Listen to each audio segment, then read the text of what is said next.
Good afternoon, everyone. Welcome to the final Humanities Forum of the semester. My name is Raymond Hain. I'm the director of the forum and a member of the philosophy department here at Providence College. Like many of our events, today's event is integrated into the DWC schedule, and I expect that many of you are thinking about early Christianity right now as you come to the end of your semester. Thank you especially for being with us on the last day of the semester before exams.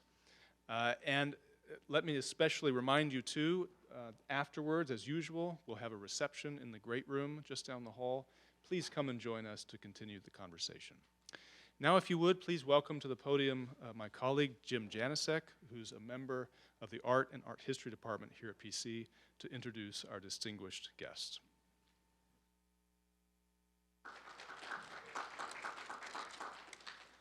I'm Jim Janicek. I'm part of Raymond's Humanities Forum, and as he said, I teach in the Art and Art History program, department, excuse me.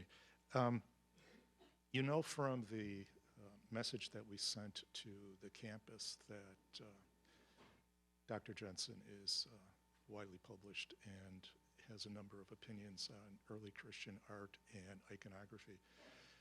The book that made a difference for me in identifying her thoughts is called The Cross, and you can see the subject of today's discussion. In this case, she's identified a very controversial, it's her term, appraisal of the history of early Christian thought on the cross, from not mentioning it all in Paul's letters to mentioning it all the time 1,200 years later, which is approximately what I'm talking about. Sure.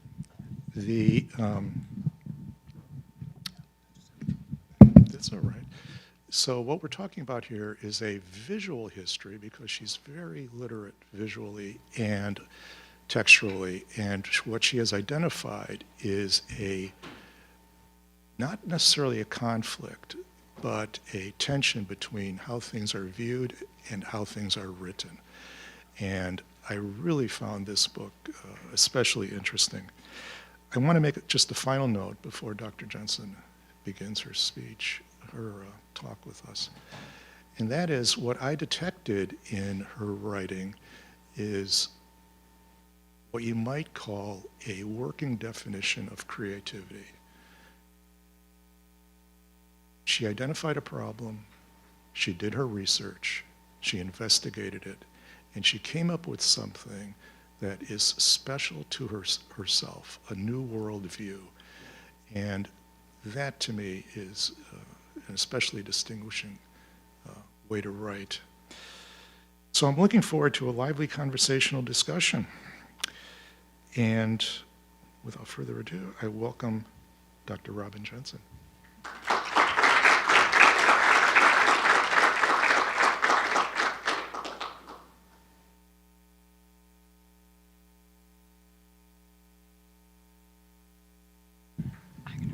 Thank you so much for this invitation. It's just wonderful to be here. And I'm really impressed that you're here on the day before finals as well. So I have promised that I'm not going to use a text. I'm going to just talk. And so this will be very informal and conversational. And so I hope that that all works. I'm opening up this lecture with this beautiful crucifix that's in the Metropolitan Museum cloisters in New York. And that's going to set a tone for the next slide or two. This is actually, these are two images of crucifixes, or one a cross and one a crucifix. At Notre Dame, we have what we call a crucifix initiative running right now, which is intended to replace our mass-produced, I guess I could say, crucifixes with artist-made crucifixes. Now, if you have any idea the size of our campus and the number of classrooms and offices, that would be probably thousands of crucifixes. But what we want to do is take this kind of crucifix that's on the left and change it out for something that's more artist-made. On the right is something that also brings up another issue for me, which is our Bisbee crucifix, which is in our Nanovic Hall, and it's made of nails. Now, it's actually not a crucifix, is it? It's a cross. you have to work hard to see any kind of body on that image, which raises another kind of question, and one that I raised in our discussion about the Crucifix Initiative. Are we talking about crucifixes or are we talking about crosses? And what would be the difference between those two things? And this is exactly the problem I ran into when I began to work on the book, The Cross, for Harvard Press, many years ago now, when they asked me to write a book on the cross, and they didn't seem to realize that there was a difference between a cross and a crucifix. And so I had to explain to them that I couldn't possibly write a book only on the cross, because I would have to write a book also on the crucifix. So this is going to be part of the thinking of this discussion, and maybe many of you realize that that's actually at the heart of that question is sometimes also the problem between Catholics and Protestants about what we put on the walls of our churches or our offices or our homes. Do we have crucifixes or crosses? So that is going to be something I want us to think about, and I want us to think about what the evolution of this is. So I'm going to give you a couple of quotations. These are quotations I'm giving to you because I'm going to trouble them. I'm going to investigate or interrogate these two comments. One of the things that is not very well known to most people is when we think of the crucifix, especially the crucifix and or the cross, but the crucifix in particular, people don't realize that we did not have one of those images, or at least not a surviving one, before about the beginning of the 5th century. So this is what we think of as the most ubiquitous and central Christian image, especially for Catholics, is that this did not exist at the beginning. And that is something that other scholars have noticed or authors have noticed, and this is what they've commented. So on the back of a blurb of a book called Saving Paradise by two women, both feminist authors, Rita Nakashima-Brock and Rebecca Parker, this is what they say. During the first millennium, Christians filled their sanctuaries with images of Christ as a living presence in a vibrant world. He appears as a shepherd, a teacher, a healer, an infant, a youth, and a bearded elder. But he is never dead. Once Jesus began to be depicted as crucified, dying was virtually all he seemed to do. How did an early vision of beauty evolve into one of torture? Okay, and then quite a bit older, 100 years older if you want, quotation from D.H. Lawrence. A small thing was the resurrection compared with the cross and the death. Surely the passage of the cross and the tomb was forgotten. But no, always the memory of the wounds, always the smell of the grave clothes. Alas, that the memory of the passion of sorrow and death and the grave holds triumph over the pale fact of the resurrection. Okay, and so what I did give you was an image of the resurrected Christ here to go with that. So I want to think about those two comments because they're both, in some sense, in a small sense, kind of right, but in a very large sense, missing something very important. But let me show you where they're kind of right. So for Christian art began, as far as we know, to be identifiably Christian, not before the beginning of the 3rd century. So we have around 200 to 225, the emergence of pictorial art, figurative art, that we can say is definably Christian. Up until then, we don't have any, at least remains of such, very much. And for the next 100 years or so, mostly maybe 150 years even, mostly all we have are biblical images, narrative images. Old Testament figures like Adam and Eve and Daniel and the 3 youths in the fiery furnace, if you know those stories. My students don't always, but the Old Testament stories. And also images of Jesus as a healer, as a teacher, as a miracle worker. But not as Jesus as an infant in his mother's arms, much, and almost no image of Jesus undergoing his passion. Not being tried, not being tortured, not being crowned with thorns, not being carrying off his cross to Golgotha. not until toward the end of the 4th century, and really not until the beginning of the 5th. But we do have these images of Jesus from the catacombs in Rome, healing the woman with the issue of blood, or multiplying baskets of bread. And here is a couple of, we call early Christian sarcophagi. These are big marble coffins that people were buried in, and they had images carved on them. Obviously, very wealthy people could afford this. And you see the mix of Old Testament and New Testament images. On the upper one, you see Lazarus being raised by Jesus from his tomb, as in the Gospel of John. I know it looks like a mummy coming out of a tomb, but that's what it is. And we see Adam and Eve, and we see Jesus blessing the loaves and fishes to multiply them to feed the multitude. And then you have over here on the upper right is Jesus healing the man with the crippled man who came with his bed to the pool. And below is some of the same kinds of images. And you can see the man born blind who is getting healed by Jesus. There's the wedding at Cana scene here, and so forth. That's what we have. We don't have a crucifix. We don't have any references to Jesus' suffering. We only have images of Jesus as a healer and a miracle worker. So in that sense, Lawrence and Parker and Brock are not wrong. But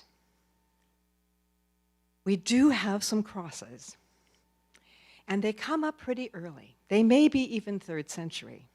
So we have some crosses, and this one's kind of wonderful because it has the word for the fish on it. If you can sort of imagine, I can go through that.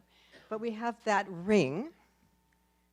We also have some hieroglyphic kinds of crosses that were in papyri, maybe even as late as the 2nd century, as early as the 2nd century, in which we have a figure of Greek letter rho intersected by a tau, which looks a little like a head on a cross of a man. And it's in the word for cross, the Greek word stauros. And there are a few others, really fairly rare.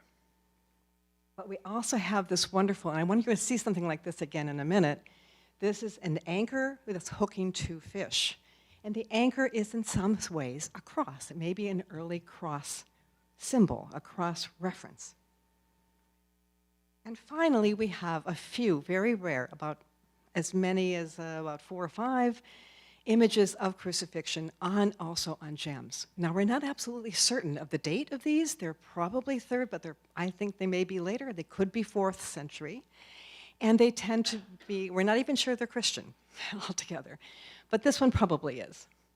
So you see an image of a man standing in this position, not hanging, with 12 little alien-looking creatures below him. I mean, they're kind of funny. They sort of don't have any features. They're sort of looking a little bald and strange. And they're quite small, and everybody's kind of standing. And we have the letters, the Greek word for fish above his head, and that is the acrostic for Jesus Christ, Son of God, Savior. The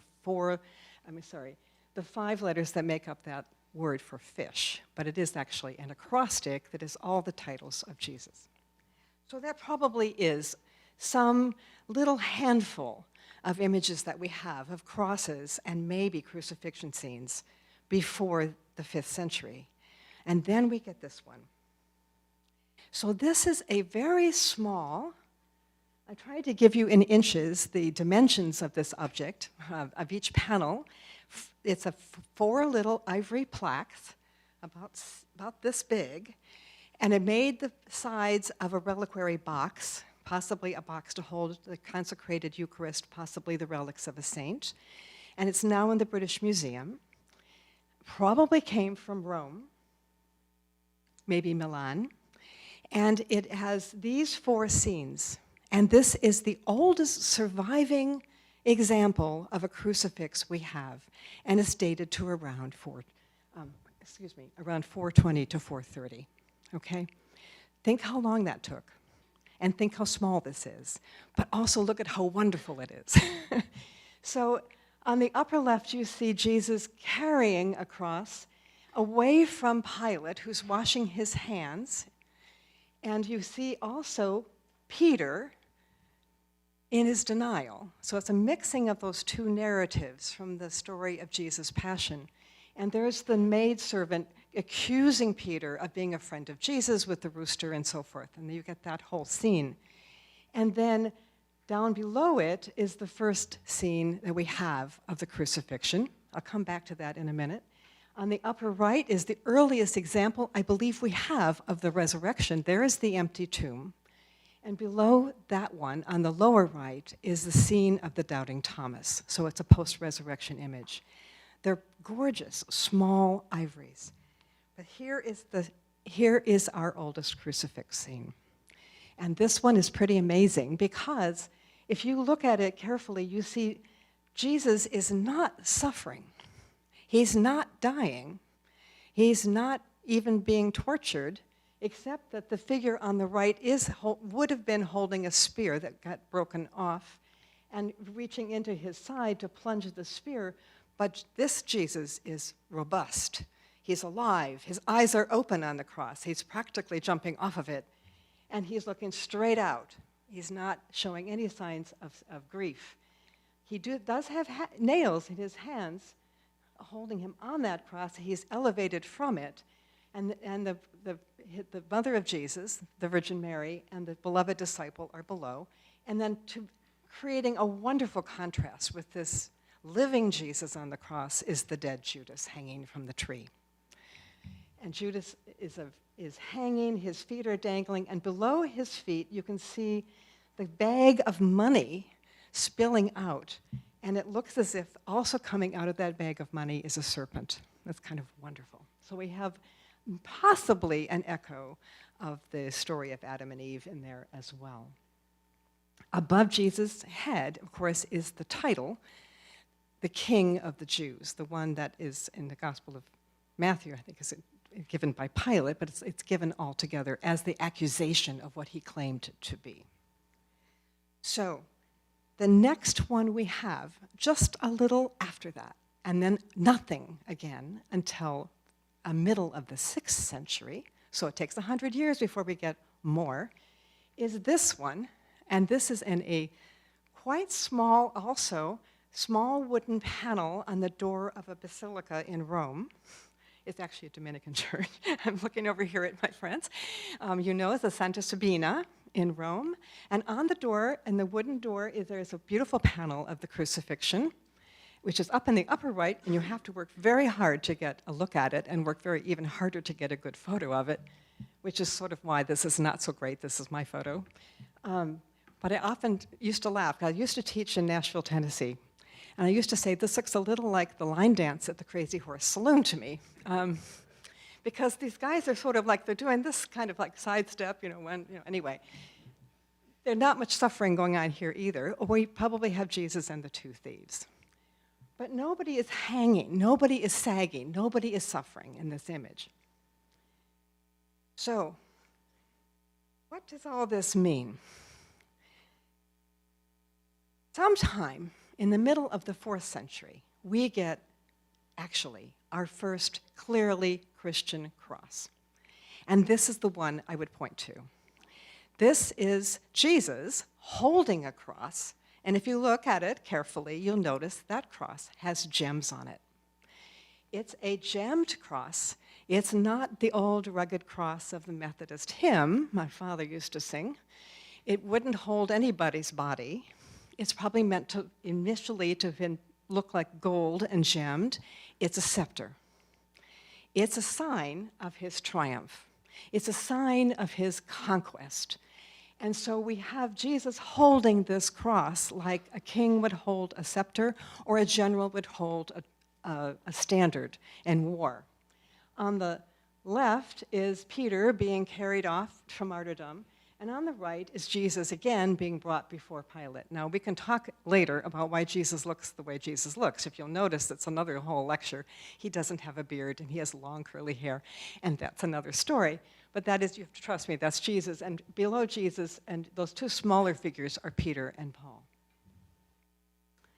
And this occurs over and over again as in this beautiful glass paten, to hold the Eucharist in the ritual of the sacrament.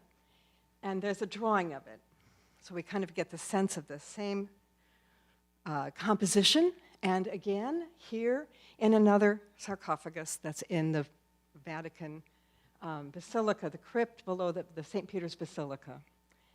Now, much to say about all of those images, but I want you to concentrate on the fact that here Jesus is holding a narrow, golden, gemmed cross. And then something really interesting happens around the last half to maybe the last quarter of the 4th century, probably about the same time that we're beginning to see these. We start to get what we call Passion sarcophagi. These are a handful of these kinds of big monumental marble coffins that have not a crucifix, but we see the first allusions to the Passion story. So on the left is Simon carrying the cross with the Roman soldier nudging him forward. In the center left is a Roman soldier crowning Jesus, but not with a crown of thorns. That is not a crown of thorns, that's a crown of laurel. That's a victor's crown. And on the right are 2 images of Jesus coming before Pilate again. Pilate gets a lot of play in Roman art. It's kind of interesting. Pilate becomes a saint down the road, and that's another story. But we have Jesus before Pilate, who's washing his hands, and then in the center, where you might think you would find a crucifix, you find an empty cross. Now, that's not just an empty cross. That is a cross that has a wreath surmounted on it, and I bet somebody knows what that sign in the middle is. It's a Chi-Rho, and that's the first 2 letters of the title, Christos, right? So this is the Chi-Rho, and we just talked about it a little bit in that starogram that I showed you very fast a little while ago. And there we have, in a victory wreath, this Chi-Rho, this monogram of Jesus, and on the crossbars of the cross are 2 doves pecking at berries in the wreath, and down below the arms of the cross are 2, again, Roman soldiers, one of them seemingly sleeping and the other one looking upwards. So that is not a reference to the crucifixion. Now we have the empty cross. But it's not, and it's an empty cross with a reference to the resurrection, right? Because we have the 2 sleeping guards who are sleeping at the door of the tomb, those Roman soldiers. So here we have a victory symbol. A symbol, it's a Chi-Rho. I'm about to tell you that's a victory symbol. And this is a symbol of resurrection. Now, how did that happen? How did that Chi-Rho get to be a symbol of resurrection? That monogram did not, so far as I can say, there are people who might disagree, but I think they're wrong. We don't have any evidence of that monogram before the beginning of the 4th century. I'll just look at it again as a close-up. And here's another instance of it. You have to imagine the Chi-Rho got missing, and here are the professing apostles venerating it. And then it appears over and over and over again on people's tombstones. This is where it appears in Christian art. It's in a funerary context. It's on a sarcophagus, it's on a funerary plaque, and it's on all kinds of references that you might find to death. But where did it come from? Well, it came from the Emperor Constantine to begin with. So here's, I know these aren't old, these are not early Christian paintings, but this is the story. So I can give you the story very quickly, but I might just summarize it. And here it all is, in some ways. There's 2 versions, or maybe 3 versions of this. They're a little bit different from each other. But basically, the Emperor Constantine, Roman emperor, the first emperor to supposedly convert to Christianity. What made him convert? Well, he was a little worried about a battle he was about to go into with another ruling emperor around Rome. And he was himself a little, his mother might have been a Christian, his father maybe even was, we're not sure. He was also a devotee of the god Apollo, we know that, or Sol Invictus. And he probably, at this point, knew about Christianity, because there were certainly some of them around, and he decided that he might just pray to the Christian God to see if he could get some help in this war to come, battle to come. And he had a vision. Either he had a vision at the noonday or in his sleep. But anyway, he was told in this vision to put this sign on the shields and helmets and standards of his soldiers, and he would win every battle. And that sign was the Chi-Rho, was this Greek, looks like a P, a Greek rho intersected by a chi, which looks like an X, and that's what we call the Christogram, or the Chi-Rho symbol.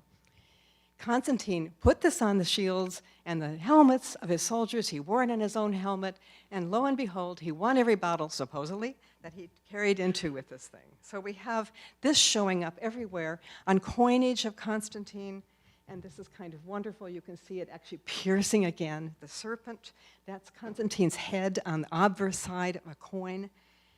And we have it throughout his son's reigns. They put it, it's always in a military context. It is never in a religious context. It's always a military symbol. Well, what does it mean? It means victory. It means I win. It means I conquered. Well, if I put it on my tomb, what does it mean?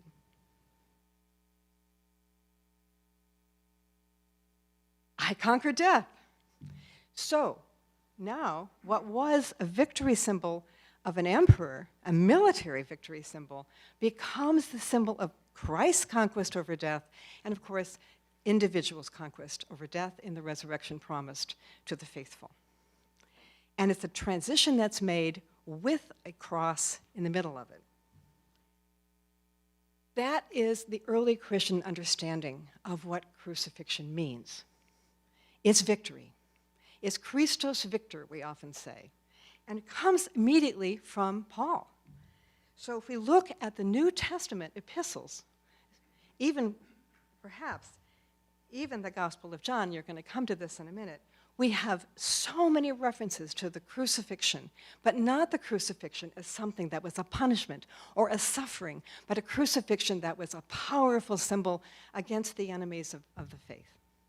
So Paul says, the message of the cross is foolishness to those who are perishing, but to us who are being saved is the power of God. Or, we proclaim Christ crucified to those, to a stumbling block to Jews and foolishness to emperors, but those who are called, Jews and Greeks alike, it's the power of God and the wisdom of God. I like this text from Colossians. And when you were dead in trespasses and the uncircumcision of your flesh, God made you alive together with him when he forgave us all our trespasses, erasing the record that stood against us with its legal demands. He set this aside, nailing it to the cross. He disarmed the rulers and authorities and made a public example, triumphing over them. Okay, that's the triumph of the cross. That's what happens. And this one, remember our favorite image again, I come right back to John. I lay down my life in order to take it up again, and I have the power to take it up again. That's the message that we're getting in this early imaging of the cross. And so when we have Christ on the cross here, not dying, not suffering, but in fact living and victorious and proud, that's the image we get for the early Christian crucifix. And that's where I think these two authors I was quoting at the beginning got it wrong. This is not just about death and torture. This is about what death undoes. This death undoes death. This death undoes sin, but it also undoes death. And so throughout our thinking about these things, we get this sort of image. And I'm not going to read you all of these texts because it'll take us too long, because I want to get through some more. But this is the image of the gemmed cross. And you notice on this gemmed cross, which is a 6th century mosaic from near Ravenna in Santa Apollinare in Colossae, but I love it. It's on the cover of my book, actually. We have the head of Jesus encircled with pearls on a gemmed cross on a night sky. And this is the sign of his second coming. But we don't have a corpus on that cross. This one is also a wonderful text from another 4th century Greek father. and you can sort of quickly read it, but it talks about the fact that Jesus was like the baited fish hook and the devil snatched it and, of course, got caught. And so, therefore, he overtook the devil in a kind of trickery way. And I love the fact that we get so many images of fish and hooks in early Christianity. And this one on the left is a early 4th or late 3rd century tombstone. It's in Rome. And it's for a woman named Licinia Ammias. That's her name below. And what it says, you see that again? You see that word for fish, that acrostic that I told you about, that iota, chi, theta, upsilon, and sigma, that looks like an ichthus or a funny little ix. That says the cross of the fish of the living ones. So we're talking about life. If I'm going to put something on my tomb, I want to talk about my life. I want to talk about my afterlife, the resurrection from my death. And that's what we're seeing here. Now, moving ahead, the next time we see the cross, we begin to see narrative images of the crucifixion in this way. This is dated to around 586. Some arguments about the dating of this, but here we have, it's a page from a Syriac gospel, so it comes from Syria, and we have what is possibly our oldest painted image of the crucifix. And here we have Jesus, and I gave you the detail of it. He looks a little sad, but or a little disappointed, I would say, more than sad. And he's on the cross, but again, he's not dying. His eyes are open, he's looking down, he's perfectly erect, and he's also wearing a purple robe with golden stripes. And that was supposed to have been given to him. In the story, when they were mocking him, they dressed him up like a ruler, but they apparently took it off because we do think that Jesus was probably crucified in nothing more than a loincloth. But this is an indication of already his regnant being on that cross. And for a long time, we're going to see Jesus on the cross wearing that purple, we call it a colobium, a purple robe with golden stripes. And we see that's a good contrast to the two thieves on either side who are naked except for loincloths, right? And so we have that image. Below, it's kind of wonderful. On the lower section of that panel is an image of the resurrection, the empty tomb. It's kind of, the doors are kind of blowing off the tomb. You can see streams of light coming out of the tomb that are knocking over the soldiers.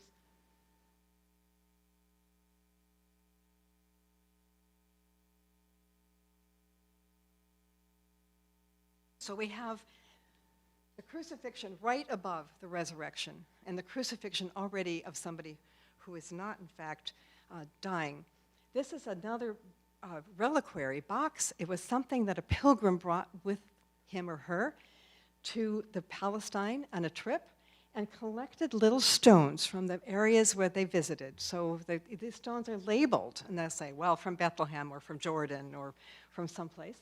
And on the cover of that, or inside cover of this box, are these small images. On the upper left is the resurrection. It's hard to explain, but that actually looks like a spaceship landing, I know, but it's actually a resurrection scene. And then there's the image of the ascension, and down on the very lower left is the nativity. It's the Bethlehem scene, and on the right is the baptism of Jesus in the Jordan. In the center is that image. Okay, so I gave you a bigger detail of it. Again, you see this image of Jesus in the purple robe with the golden stripes. Vigorous, alive on the cross. And then every time we begin to see more of these images, we see really not Jesus on the cross, but Jesus hovering over it. A bust of Christ above a cross. Actually, it's a cross that pilgrims are venerating. They're kneeling to it. And you see the two bodies of the two thieves are perfectly obvious, but Jesus doesn't have a body on that cross. He's not on that cross. He's, in some sense, looking down upon it. And this is a small lead, probably about as big as like a silver dollar used to be, if anybody remembers those. And it's a small lead vial to hold oil, holy oil, brought from the Holy Land by a pilgrim, probably oil that was poured over a relic of the cross that they found at the time in Jerusalem.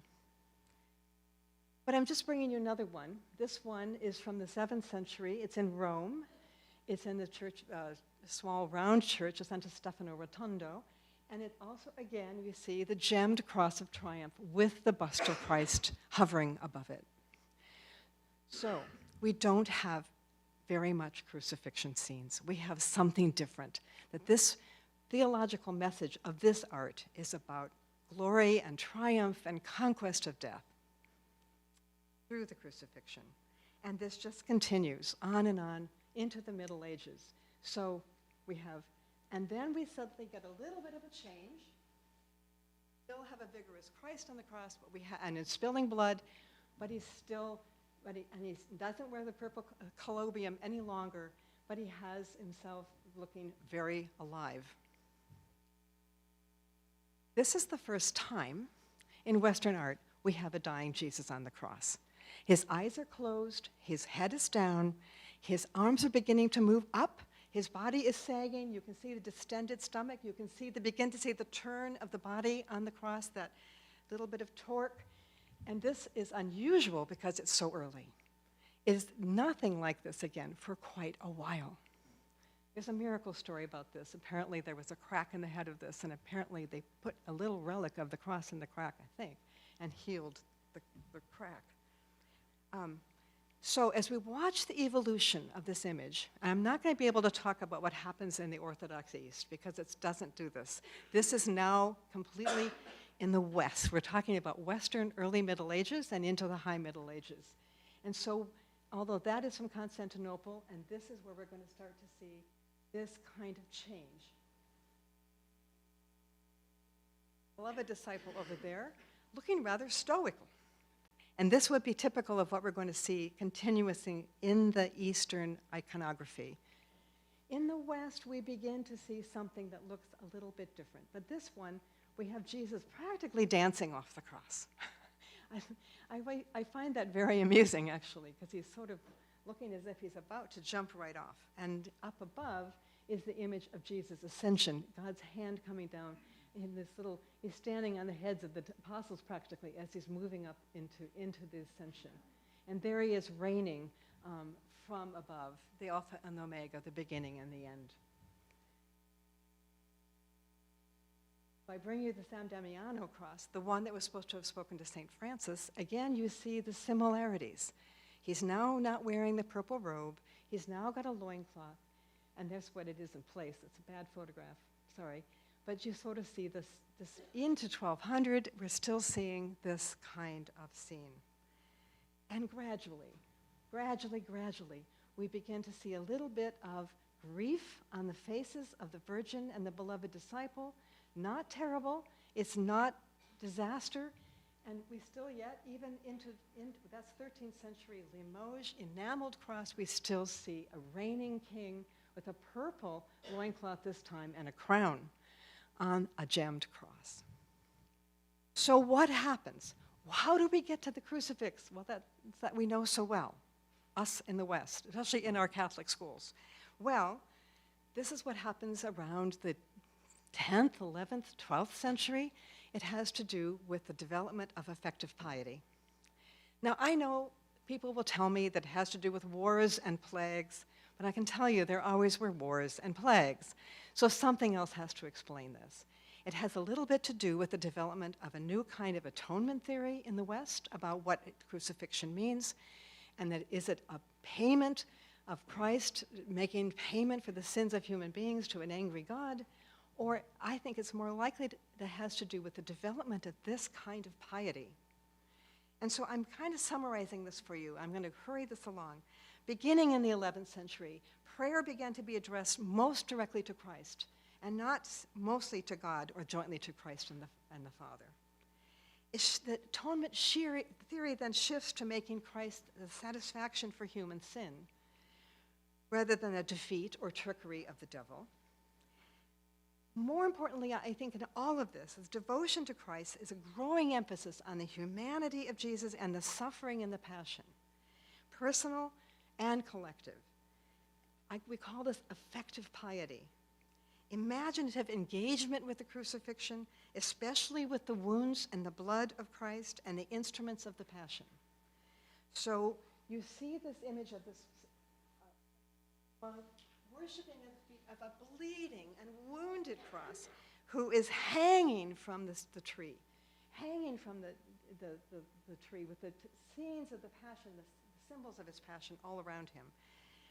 And we have these prayers about, like St. Anselm of Canterbury, so much as I can, but not so much as I ought. I should be mindful of your passion, your cross, and your wounds, and how you were slain for me, and how you were prepared for burial and buried. And it goes on and on. Why could you, and he's speaking to himself, why could you, my soul, not bear to see with horror the blood that poured out from Redeemer's side? This is a completely different shift in the theology of the cross and the crucifixion.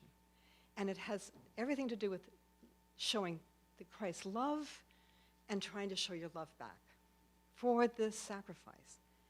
So we sort of have all of these kinds of images emerging in the high and late Middle Ages, and mostly in the West, that dovetails with the atonement theory, the development of atonement theory, as it changes to focusing on the suffering of Christ, the payment of death.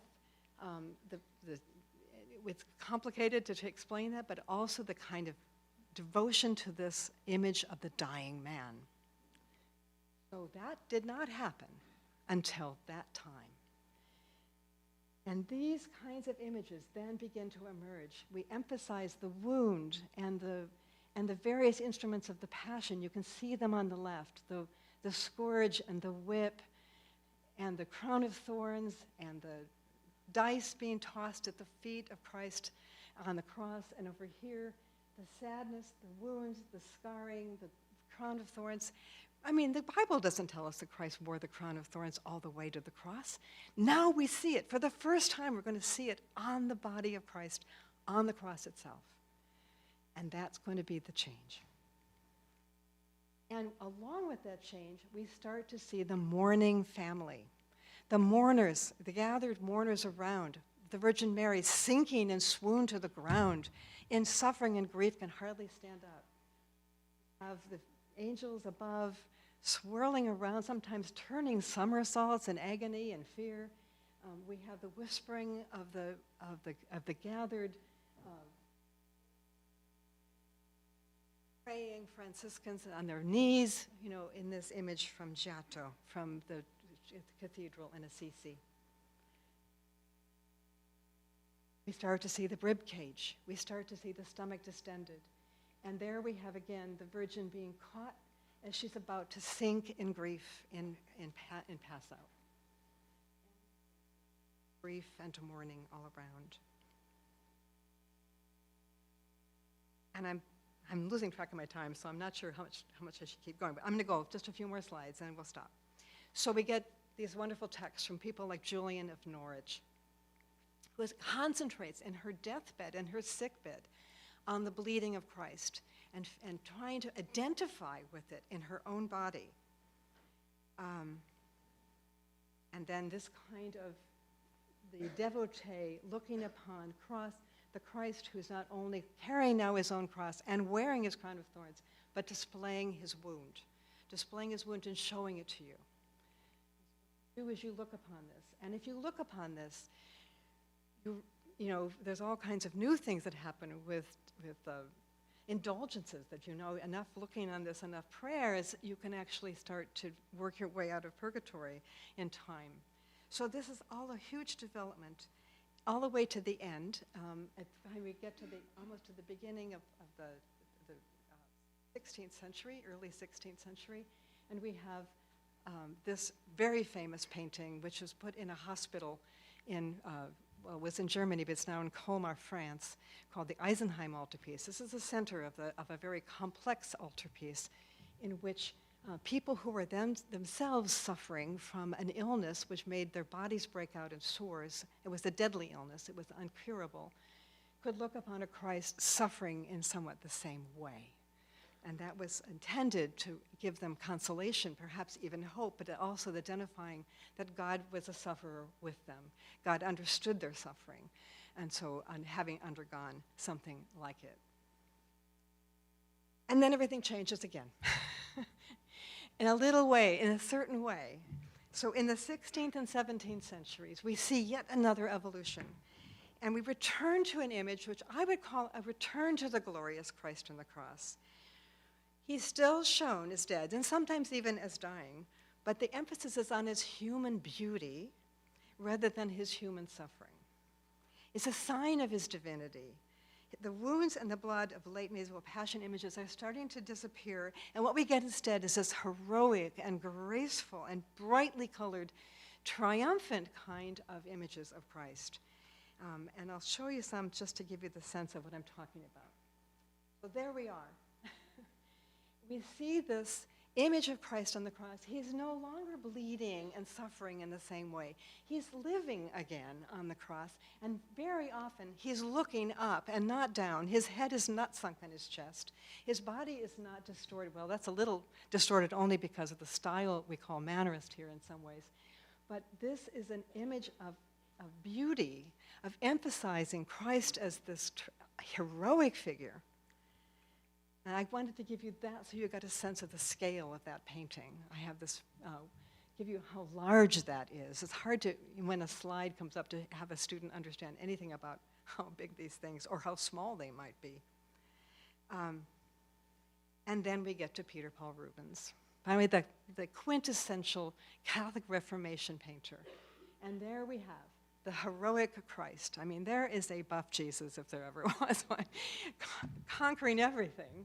And so, well, no, I think the image of Jesus in the Immaculate Conception Shrine in Washington, D.C. is probably a little more so. But anyway, that one is quite amazing.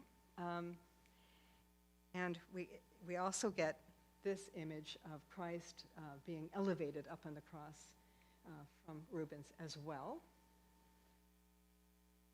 See his muscular body, his strength, his power.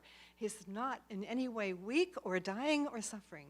This is a muscled Jesus about to be elevated up on his cross. There's a really good example. And to bring it all around, and let's open up some conversation. And I have Professor Jensen, thanks for this. We talked about this on the phone, is to compare these two images, one of a Catholic artist, early 17th century, again, Rubens, with one that was done afterwards, a little later, by Rembrandt.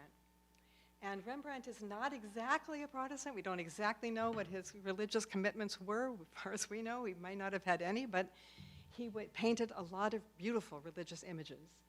And we can think about the differences between these two and how they're alike, and how Rembrandt's clearly borrowing some of Rubens' techniques in terms of the way the light works in this painting, the emphasis of using the light, how your eye is drawn into these triangular compositions, but also the fact that he's doing something new with this image over here that Rubens wouldn't have conceived of, or wouldn't have wanted to conceive of. And this is a much more vulnerable, older Christ being taken down from the cross.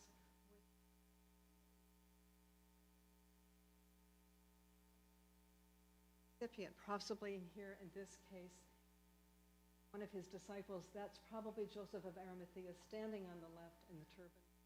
You can't quite make it out, but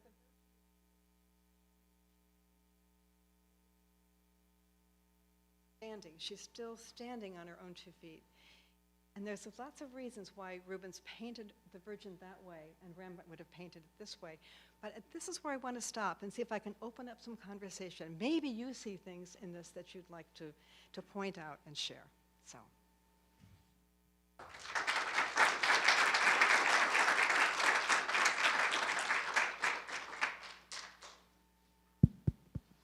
we have about 20 minutes or so for discussion, and if you would, let me bring you the microphone so we can record your question. And we'd like to begin with a question from a student, if possible. Thank you so much for coming to speak today, and I apologize if this question seems tangential, but I was just wondering, the earlier depictions that we see of the crucified Christ have the feet are separated and they're crucified by 2 nails. And that aligns more closely to the traditional Roman method of crucifixion. But as we see, like even on the crucifix in this room here, it transitions to a singular nail and folded feet. Is there a defined reason for this, or? Actually, we have, there's lots of new, I'm looking at my colleague over here, she knows more about this than I do, I think. We have good archaeological evidence, not really lots of it, but about how crucifixion happened. In fact, it probably was nailed through the ankle onto the cross. So none of these images actually show much of that, except maybe those very early possible ones. And we also don't think that probably the hands probably wouldn't have been nailed. They might have been nailed, but itself wouldn't have held a body on the cross. So they probably would have also been bindings, holding the arms onto the cross, because this would just, your wrists or your palms are not strong enough. So in terms of accuracy, literal historical accuracy, probably none of these are correct. We also don't think there was necessarily a vertical piece that went above the cross piece and all kinds of things. The 1 nail, 2 nail crosses is a really interesting, and I'm trying to remember, it becomes a heresy to have 2 nails at one point. I can't remember why. And it's a big discussion. You can actually Google this. It's a big controversy about that. But I think we see that happening, the crossed feet, later in the imagery. Yeah, it comes up quite a bit later.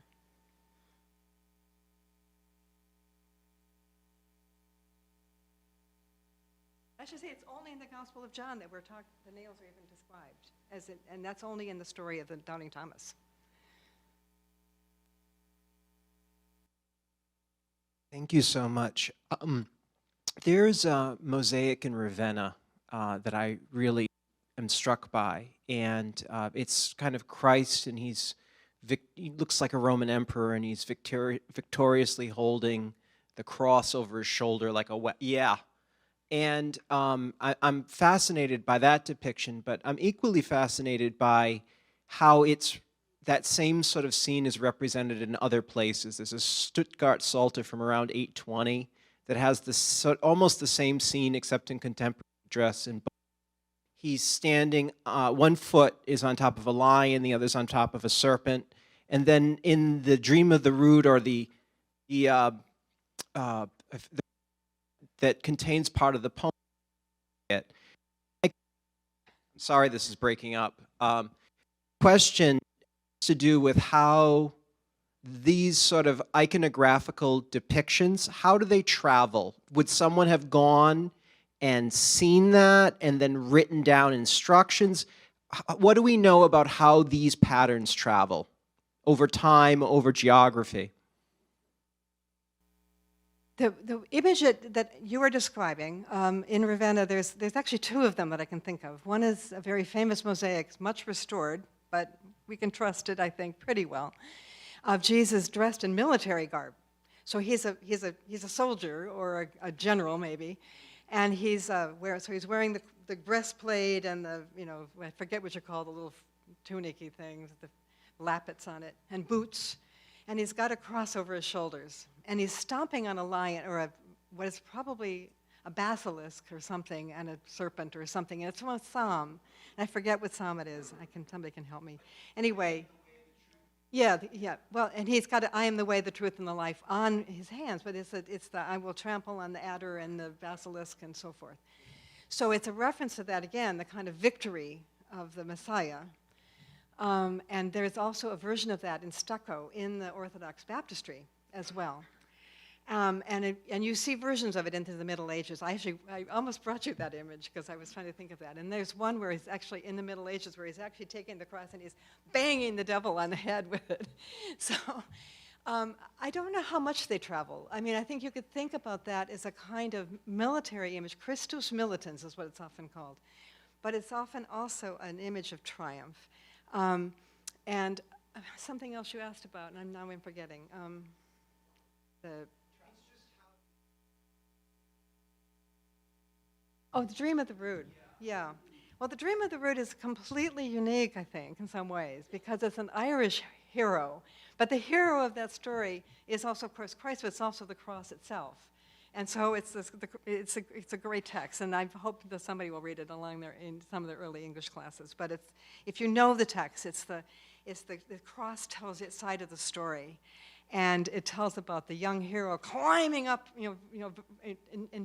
completely voluntarily and throwing himself on the cross, and it's the two of them together, and it's kind of like the hero and his sidekick sort of story. And that's actually quite wonderful. There are interesting versions of the cross telling its story elsewhere in the history of Christianity, and I could probably send you some of the references, but the cross gets a voice and gets a story of its own. And in some ways, the cross also gets detached a little bit from the Passion story, and it becomes the sign of Christ. And in Matthew 23, I think it's where he's coming again in glory, and his sign will precede him. And everybody then begins to think that, well, that has to be the cross. So I laugh, because if I was at Notre Dame, I'd start with a different image, and I'd start with the image in the ceiling of our basilica in the Lady Chapel, and it's, Spes Unica, our only hope, and it's the cross coming out of the sky, and the person, and the two figures at the bottom. I always ask my students, and I never know who it is. There's a female and male at the very bottom of this wonderful painting, and they just assume it's the Virgin Mary and Joseph or something. No, it's the Empress Helena and the Bishop Macarius of Jerusalem. They're going, what? Anyway, so there's that sense of the cross coming again in glory. Could I ask a quick question? You brought us up to the early 1600s. If you had could you give us a short, maybe, what do the last 400 years look like up to today? Well, I taught a class on this last semester, and I ended with the sort of where we are with the cross itself and the controversies over the cross. Because, if you can think about what the cross means in terms of the Crusades, you can think, how terrifying it might have been. The cross in terms of the Ku Klux Klan and the burning of crosses.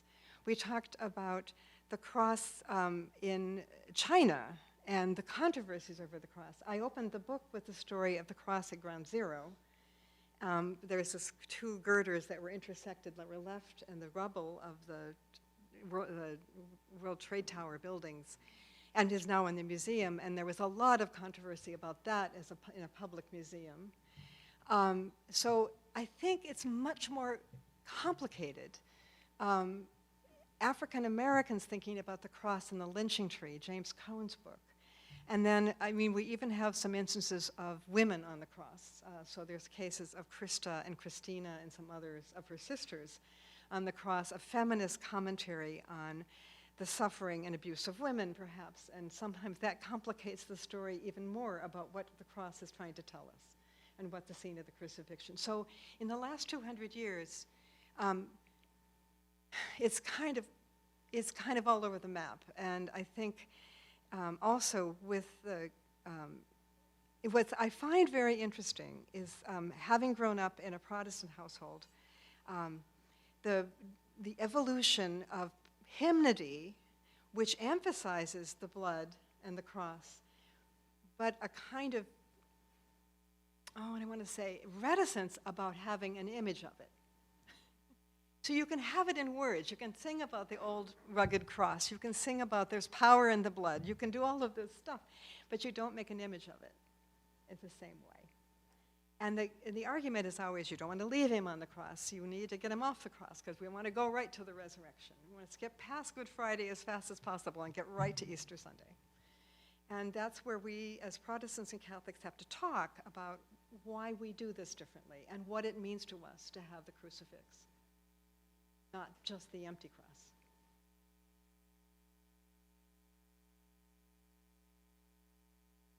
Thanks so much. Really interesting. I missed the first 5 minutes, so if you answered this question then, I'll be very embarrassed. But up till the middle of the 4th century, I think, including on the tombstones, I saw a lot of birds. And after that, I saw angels. And I've never thought about that. I've never noticed birds. I'm wondering, were angels a replacement for birds? And why were there birds in the first place? Well, birds are really, really favorite images for Romans to start with. So birds are all over the catacomb paintings, and they're all over mosaics. And peacocks are especially popular because they're really beautiful. They're supposed to be a symbol of resurrection, but I think the evidence for that is kind of slim. But anyway, we say that, and they're just great, so we like them anyway. And we do shift to angels, and by the time you get into the 5th century, the angels will be holding that Christogram, that Cairo symbol in a wreath. It'll have flying angels. Now, what I have to tell you is that those angels, if we think about women in long white dresses with wings, those are our angels. Yeah, that's actually Victory, or Nike. That's actually the goddess. But she's the goddess of victory, so it works. But we just Christianize her. We just baptize that figure and turn her into a Christian angel. And so, yeah, that's great. And I think it's even a better symbol in some ways of victory and conquest.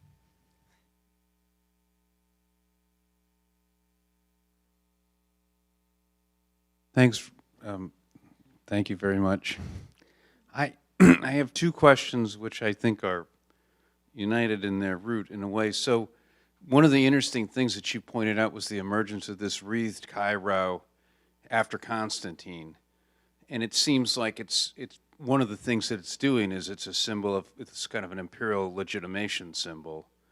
And when you chronicled the departure of Western depictions from the Byzantine depictions, I wonder if there's anything that we see happening in the West that's different from the East that would correlate with the failure of Roman power in the West, that you might have traditions continue in the East that are linked to that kind of Constantinian program that you would not necessarily have in the West.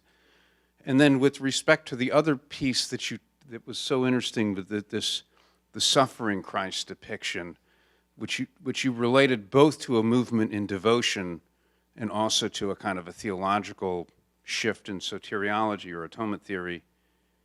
I take it those are complementary aspects of a single kind of cultural development in your reading of this thing? So let me start with the imperial. So the question was, I think you heard it, but it's about this Constantinian symbol. And it clearly is an imperial monogram. I mean, but it's also connected to Christ, so it's a very interesting one. And Constantine supposedly put it over the ceiling of the entrance to his palace in Constantinople. So it carries on in the East for a long time. Although actually Justinian begins to show just a cross and his coinage. So it does change a little bit. So by the time we get to the 6th century, it's beginning to eclipse a little even in the East. And in the West, shortly by the time we get to the end of the 4th and beginning of the 5th century, it's not showing up in the coinage of the Roman emperors in the West anymore. Magnentius and Decentius, these usurper so-called emperors, were maybe the last ones to really put it prominently on their coins. And I think what happens is it becomes absolutely a sign for a funerary marker. So we see it in North Africa in tomb mosaics. We see it in the West in marble and limestone tomb markers. We see it with doves holding olive branches, and then we see this. I think there's something funny. I can show you this. I always try to get my students to look at this and think this is quite funny, because I don't think that people in the West always understood what it was after a while. Here. What is the thing about the alpha and the omega in both of these? Backwards. So I think, especially in this one, I don't think these Latin speakers knew what that was. It read Pax.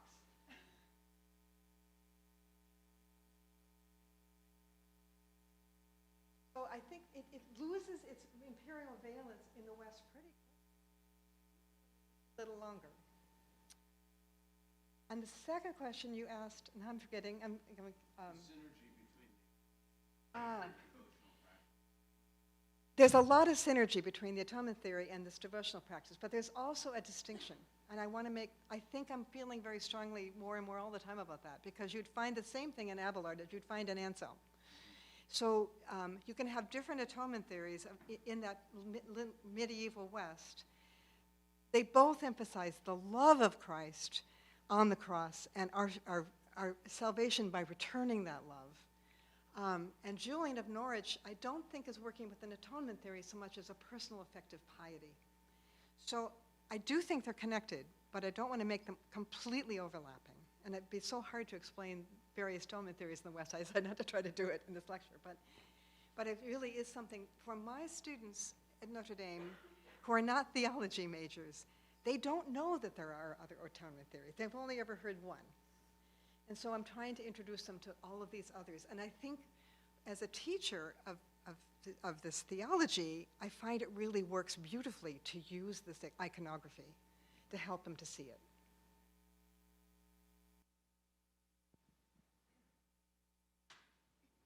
Dr. Jensen, thank you so much for this wonderful presentation. It's really been visually rich and matter for contemplation. I'm really fascinated by your connection of the atonement theory and effective piety, a shift in a theological vision influencing the art. And I'm pondering about the writings of St. Paul, where it seems very clearly that there is in the early church an understanding of redemptive suffering and union with Christ in suffering. First Colossians, or Colossians chapter 1 at least. I'm wondering if there's, if these Christian artists, in a way, are responding to the social imagination of the early church, where they felt a need to distance images of the cross and crucifixion from the brutality that they likely would have experienced, because the presence of crucifixion is very different in the early church than certainly in the 11th and 12th century, when we start to see a little bit more of the suffering Christ. So in your research, have you touched on that? One of the things that I try to say is that, in answering the question, and I struggle with it, I don't know the answer, is why we have so little crucifixion imagery in the early church.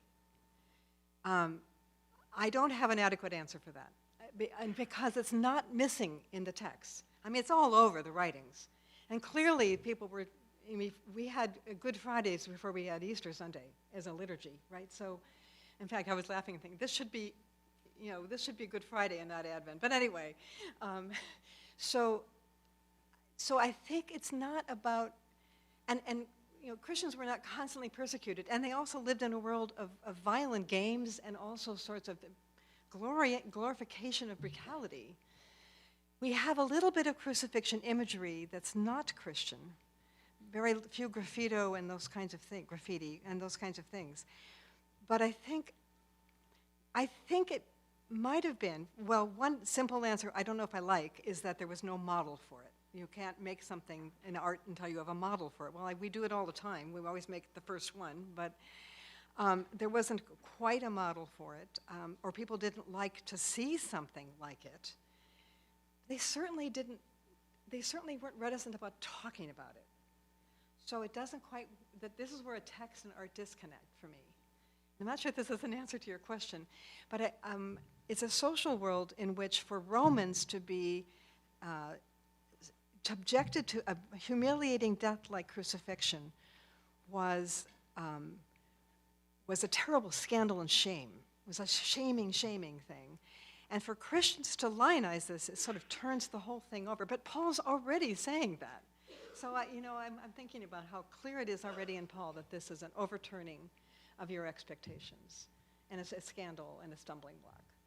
But then we go for it. We do it, because it happened, right? So we're going to make some meaning from that. What's the meaning you make from it? Joan. Thank you so much. For others here, we've been in conversation about much of this for 20 years now, and I just want to say this was beautifully illustrated and so richly presented. The transformation of an object of capital punishment, by a Roman object of death, into a symbol of victory over death. Absolutely compelling, and I really appreciated it. I do have a question, just because, as you pointed out, in the 4th century, we really are seeing these transformations take place. So my question is, do you feel that the victory wreath is necessary for that to happen? Because initially you talked about the cross being held by Jesus as a scepter, but not yet related to victory over death symbol, whereas I would say it's already there. So that's my question. No, I think when he's holding that cross, I think that is also what it is. I'm sorry, maybe I glided over that. I would agree with you on that. The wreath is really interesting to me. And you see in so many of these images, and let me see if I can find this one, you see wreaths being held over the heads of all of those apostles, even as they're moving towards the center wreath. And so the giving of a wreath, of course, many of you know this, is what you give to the martyr, is what you give to the conquering, the one who will be resurrected immediately, or not resurrected, but going immediately to heaven. Body still stays here. But anyway, so the idea of the wreath, and then we see this wreath symbol also not just given to saints and martyrs and apostles, but we see it given to the newly baptized. So often in a symbol there'll be in Naples, there's a wonderful baptistry from the early 5th century. And at the very apex, right over the baptismal font, is the Christogram. And God's holding a hand with a wreath out to the one who is standing in the font below. So I think the wreath is all part of the same imagery of resurrection, of rebirth, of new life, of victory over death. And it is also the gift you give to the one who's going to be the saint. And so they're often holding their wreaths, right? And there's many images of the saints carrying their wreaths, and so that's what it all means. So I think I'm not sure if that's an answer or just an elaboration, but yeah, thanks. We have time, I think, for one more question this afternoon. And just as a quick reminder, please do join us at the conclusion of this afternoon's event in the great room for our reception to continue this conversation.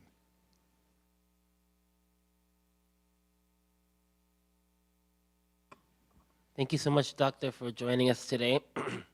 I have a question about the development of Eastern art. I know you said you wanted to skip over that a little bit in your lecture, but I'm just curious to know, like you were talking about, for instance, the influence of theology and development in theology on the change of Western art.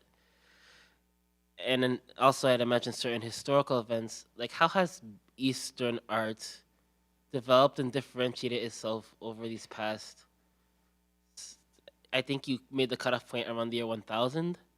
So how has, just a very, very briefly, like what, The question is, how is the Eastern different from the West? how, recently, since the split, how has it differentiated itself, or how has that grown? A couple of things. One is that in terms of atonement theory, I'll start with that. One of the things that an Eastern Orthodox theologian would always want to remind us is that you don't want to separate the crucifixion from either the incarnation or the resurrection. This is all of one piece. So I think they often worry that the Western theology stops, and doesn't make the linkage between incarnation. And so that said, one of the arguments that happened right about the time of the split between the two was whether the East was attempting to show a dead and dying Christ on the cross, and they said, no, we don't do that, because we don't want to suggest that God is dying either. So there's a whole theological argument about whether the divine nature of Christ could die, or whether the human nature, and on, and it gets very complicated. But I think that for the East, there's much less effort to show the suffering and dying Christ on the cross. They would tend to emphasize the idea that this is only part of the story, not suggest that Christ died, both in human and that's the tricky part. Thank you all so much for joining us this afternoon. Please join me in thanking our guest. Thank you.